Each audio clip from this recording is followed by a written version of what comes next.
Maligayang pagbisita at pagbabalik po sa ating munting channel. Narito na po, ang karugtong ng ating istorya. Ang sabwatan ni Mang Cardo at ang tinderang pinuno ng mga aswang. Habang si Mia at Aling Mila ay patuloy sa kanilang paglalakbay pabalik sa bayan, nagkaroon sila ng bagong alalahanin. Si Mang Cardo, na tila may kaalaman sa dilim, ay hindi lamang isang albularyo, kundi isa ring pangunahing tagapangalaga ng mga lihim na hindi kayang maabot ng karamihan. Ang kanyang mga pahayag ay may kasamang mga banta, at sa bawat sagot niya ay tila may mga malalim na puwersa ng kadiliman na nagtatago sa kanyang mga mata. Habang sila ay naglalakad, muling bumalik ang tinig ni Aling Mila. Mia, mayroong isang bagay na hindi ko pa nasasabi sa'yo tungkol kay Mang Cardo. Hindi siya ang tao na iniisip mo, at hindi siya kumikilos ng ayon sa kanyang layunin. Anong ibig mong sabihin, Aling Mila? Tanong ni Mia, na naguguluhan. Ang totoo, si Mang Cardo ay kasabwat ng isang tinderang pinuno ng mga aswang, paliwanag ni Aling Mila, ang tinig ay malungkot. Siya ang nagpapakain sa mga nilalang ng dilim gamit ang mga halamang gamot na ginagamit sa mga ritual ng mga aswang. Nagulat si Mia. Si Mang Cardo, ang albularyo. Paano siya naging kasabwat ng mga aswang? Tama, sagot ni Aling Mila. Si Mang Cardo ay may mga motibo na hindi mo pa alam. Sa kabila ng kanyang imahe bilang tagapagtanggol ng bayan, siya ang nagpapalakas sa mga aswang. Kasama siya sa sabwatan ng isang misteryosong tinderang pinuno na tinatawag na Aba. Si Aba ay isang malupit na pinuno ng mga aswang na nagtataglay ng kapangyarihan na maghati ng mga kaluluwa at magtanim ng takot sa mga tao. Muling naglaho ang takot sa puso ni Mia, at sa isang iglap, ang mga imahe ng mga aswang at ang kanilang mga galit na mukha ay muling bumangon sa kanyang isipan. Kailangan nating huminto sa kanila, Aling Mila, sinabi ni Mia, ang kanyang tinig ay puno ng determinasyon. Kung si Mang Cardo ay bahagi ng sabwatan nila, kailangang mahinto ito. Ang pagpapakita ni Aba. Sa gitna ng gabi, habang naghahanda si Mia at Aling Mila sa kanilang susunod na hakbang, isang kakaibang amoy ang nagdala sa kanila ng takot. Isang amoy ng usok at nasusunog na halaman ang sumalubong sa kanila.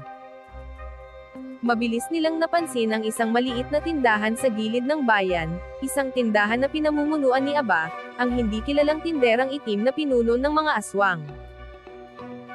Ang tindahang iyon ay matagal nang pinagkakakitaan ng mga tao sa bayan, ngunit hindi nila alam na ito pala ay isang harapan ng isang mas matinding layunin. Isang lugar kung saan ang mga halamang gamot ay binabaluktot at ginagamit upang magtanim ng sumpa at kababalaghan sa katawan ng mga inosenteng tao. Aling Mila, sabi ni Mia, habang nagmamasid sa tindahan ni Aba. Dito kaya natin matunten ang pinagmumulan ng mga aswang. Oo, sagot ni Aling Mila, ang mata ay matalim. Diyan nanggagaling ang maraming kababalaghan sa bayan. Si Aba ay isang dating manghuukit ng mga katawan, at sa kanyang mga kamay, nagiging buhay ang mga nilalang ng dilim. Habang sila ay nagmamasid mula sa malayo, nakita nila si Aba na nakatayo sa harap ng tindahan, may kasamang mga nilalang na hindi tao, mga nilalang na tila may anyo ng tao, ngunit ang kanilang mata ay puno ng dilim at puot. Ang mga nilalang ay tila may kapangyarihang magtago sa dilim, at sa isang iglap, tumalikod sila upang pumasok sa tindahan. Si Aba ay lumapit sa isang pinto, at sa bawat hakbang na ginawa niya, ang hangin sa paligid ay nagsimulang mag-iba. Ang sabwatan na nabunyag. Dahil sa mga palatandaan ng kababalaghan, nagpasya si Mia at Aling Mila na sundan si Aba. Ang kanilang mga hakbang ay tahimik, ngunit ang kanilang puso ay mabilis na bumibilis. Habang papalapit sila sa tindahan, naramdaman nila ang kakaibang puwersa ng dilim na bumabalot sa paligid. Isang puwersang hindi nila kayang labanan ng walang tamang kaalaman at lakas. Dahil sa kakulangan ng oras, nagdesisyon si Aling Mila na harapin si Aba at ibunyag ang lahat ng kanyang lihim. Aba! Sigaw ni Aling Mila, hindi mo na kayang magtago. Alam na namin ang iyong mga plano. Si Aba ay humarap, At sa kanyang mga mata, ang dilim ay nagsimulang magdilim pa. Aling Mila, wika ni Aba, ang kanyang tinig ay puno ng pagkasiphayop. Hindi mo na kayang pigilan ang nangyayari. Si Mang Cardo at ako ay nagsama para makuha ang kapangyarihan ng amuletong iyon. Pinaniniwalaan namin na kapag nakuha namin ito, kami ang magiging pinakamalakas na nilalang sa mundong ito. At ikaw, Mia, patuloy ni Aba, ay isang susi sa lahat ng ito.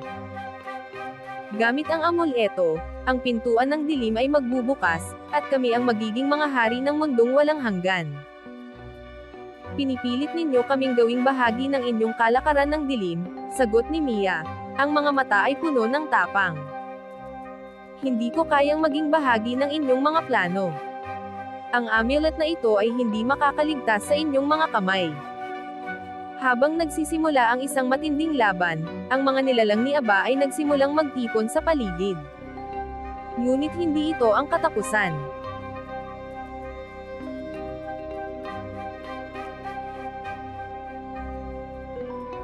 Hanggang dito na lang po muna. Maraming salamat po sa pakikinig. Pwede po bang humingi ng subscribe bilang pagsuporta sa ating munting channel? Hanggang sa susunod po muli. Stay safe and God bless.